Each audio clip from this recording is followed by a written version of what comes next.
Well, that's enough hard work for today. I need to get a chainsaw with a longer bar. Well, I have one coming to have some mucho dinero for it. But this was 3 trees, poplar trees, that Brad and I chopped down last Thanksgiving. That's still the rest of the pile I gotta go through. But I want to buck it all up so it can season over the summer for firewood. There's the 3 stumps there. Never mind those old burn barrels, those are all going to the dump. So yeah, that back hurts. And we're supposed to be getting some big storm, and of course the news is blowing it all out of proportion. So just stocking up a little bit of seasoned firewood into the shop here. A whole bunch of this is ash. There's some cottonwood mixed in there too, but the ash was a tree we chopped down somewhere in the back, kind of along the ditch there last fall. And it was stone cold dead and dried right out, so perfect. Doesn't really split very nice, pretty stringy, but good firewood at least. And there's some seasoned bits of poplar in there from one of the poplar trees is completely stone cold, dried out, dead, so didn't have to worry about waiting for that to season. And I had a couple of big stacks right along here. I burnt all of that. I think they were about 3 feet high or so, and I burnt all of that this winter. And then I also had half a quart of pine sitting in here, and I burnt all of that too. Well, almost all of it. There's still some sitting in the shop. So there's quite a bit of firewood I went through with a little wood stove like that, but it kept my shop warm. So if we lose power, at least I can heat the shop up and we can hide out in there. So I don't think anything that bad's going to happen. It gets a lot of the news media crying wolf. I'll go see what's going on in the shop here. It's pretty slow lately because it's spring thawing and it keeps snowing and freezing. It's taken forever to thaw out. So the Mini's not doing a whole lot these days, which kind of sucks. There's the mulcher. I'm waiting to get that going on a job. I've got some pending, but it's a seasonal thing. This is a chainsaw I'm using, a Husqvarna 135. I don't like it. It's too gutless. But I needed something at the time. The old Poulin's acting up, and I'm not sure if I want to sink any more money into it. And then my favorite little electric cordless 12-inch chainsaw won't turn anymore for some reason. I don't know why. There's nothing blocking it. So I have to see if I can get DeWalt to give me some warranty on it. And yeah, it's a mess in here, but I'm spending most of my time pumping water. So finally getting caught up, soaking snow again. But yeah, this Poulin's, I've had it for quite a while. It was a Princess Auto special. I finally put a new bar on it because I bent the other one. And now it doesn't really want to run full power properly. And somebody said it's probably a carb thing. So I'm not sure if I want to sink any more money into it. I might still do it. So I kind of like that saw. It's got a lot more power than that stupid Husqvarna. And you can actually tune the carburetor on it without needing a special screwdriver, taking all the plastics off to notch the settings. But I'm looking forward to getting the chainsaw that Brad's built for me. But yeah, it gets the job done, I guess. Just got to give my back a rest now. And that's the little stove. So it's kind of the spring update here. Like I said, I've been doing a lot of water pumping. I just rolled up all the hoses. I've been using a high pressure pump for it because it also pumps a good deal of volume as well. I use my dad's old pump sometimes, but it's heavy as hell. It's probably like 70 pounds or something because this is all cast iron in there. Like the whole pump casing and the impeller is all freaking cast iron. And it's a Briggs & Stratton. It's 3 horsepower. And I mean, if you just got a little bit of water coming in, then it's fine. Like it pumps really good and once you get it going, but you always end up having to take the air cleaner off, putting a little bit of gas in the carburetor, and then pull a couple times, and finally it'll start up and it'll spit gas all over you, which is not really a good thing. And then it'll chug away until it runs out of gas or runs out of water, whatever comes first. And So it's nice that way. It's easy to work on for the most part, but this one's a little more reliable. It likes you, and this one also has an auto throttle, so it just one speed and that's all. Whereas this one is 7 horsepower. It's supposed to be high pressure. I think I've only ever gotten 60 or 65 pounds of pressure out of it, maybe 70, and but it's got it's got the adjustable throttle like any Honda engine. It's just a knockoff, and that works actually pretty good for me, because then once it starts drying up the puddle a bit, then you can idle it down. It's pretty heavy too, but at least it's got the cage for handling it. I always end up banging this one into my shins or something when I'm trying to handle it. So, yeah, I don't mind it. Like I said, it's a good pump. It always starts. It's just if you don't run it enough, then you're always gonna pour gas down the carb to get it going, and I hate that. So this one, you just open up the valve on the carb and away you go. So I was kind of thinking, with all the snow we had this year, I might have to get this 3-inch pump that my brother got me, but I never did have to get it going. And I'll probably still get some hose and stuff like that for it. I'm not completely done putting it all back together, but I haven't really needed it. And it needs a new cage. The one that came with it was all rusted and rotten pretty much, so I might get Buddy to build me one. So it's a little bit easier to handle. It's heavy too. So, yeah. And this was another Honda. I think it was a WX-15. It was 1.5 by 1.5 pump. And it was foobar. My brother talked me into it.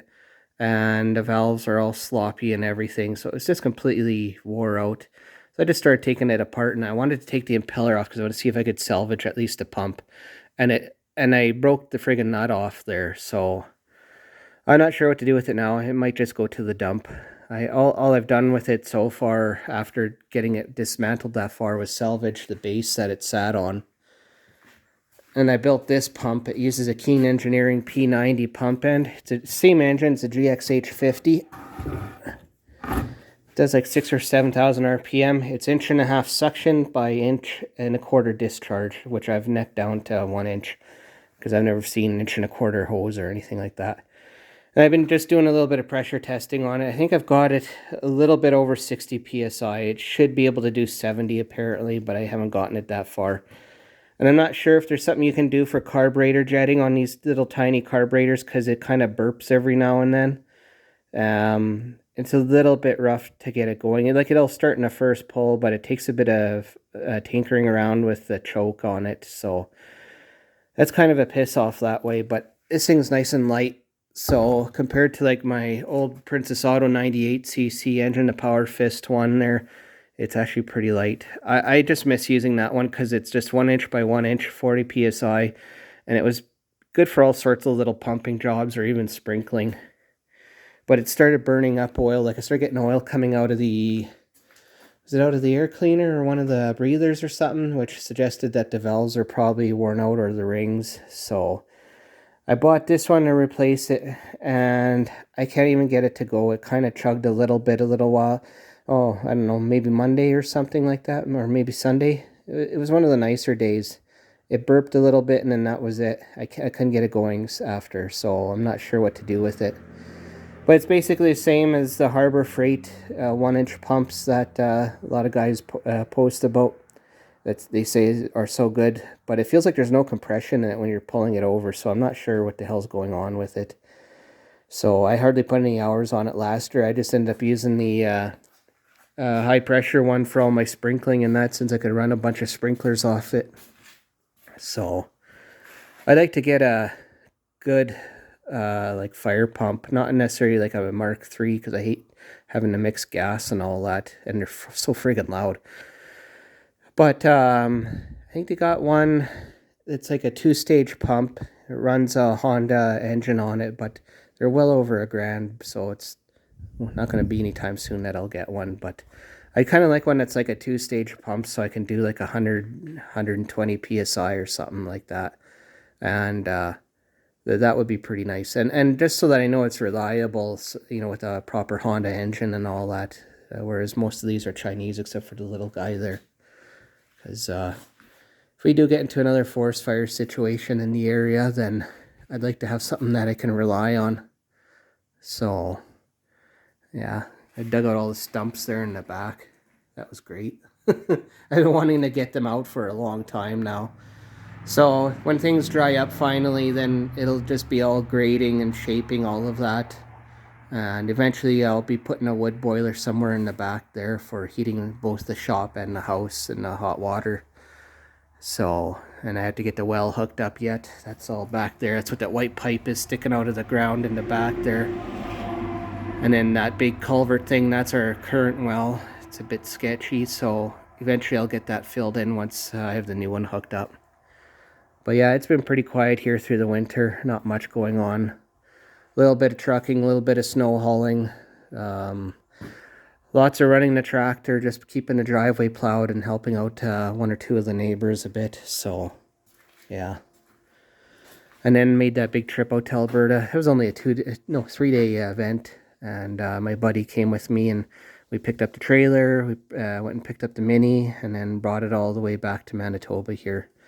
And DOT didn't know anything about it, which was hilarious. So, other than that, eventually, when the money tree blossoms, all of this crap's going to get cleaned up. And all these 3 stumps will get taken out. And unfortunately, these 2 little oak trees will get dropped. And I'm going to dig out this area and fill it all in with gravel. It'll be a parking pad for my big trailer there. It's a 22-footer. It's made in Lethbridge by Southland Trailers.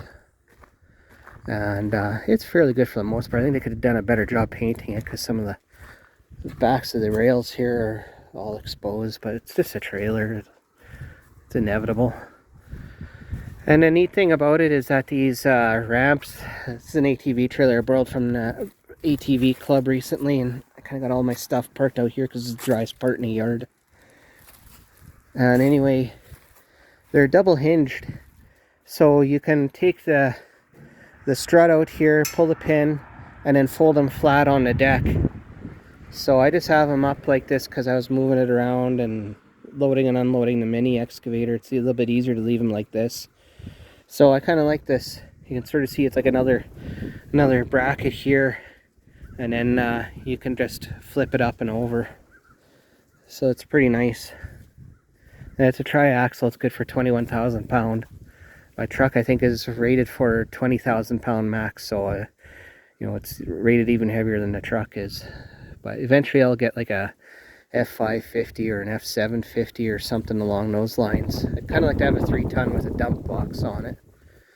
But we'll see what happens when the money tree blossoms and all the work starts coming in.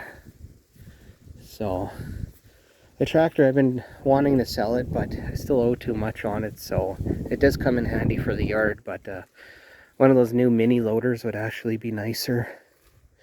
Like that Finnish company, I think they are, Avant, they make those little articulated mini loaders, and it'd be nice.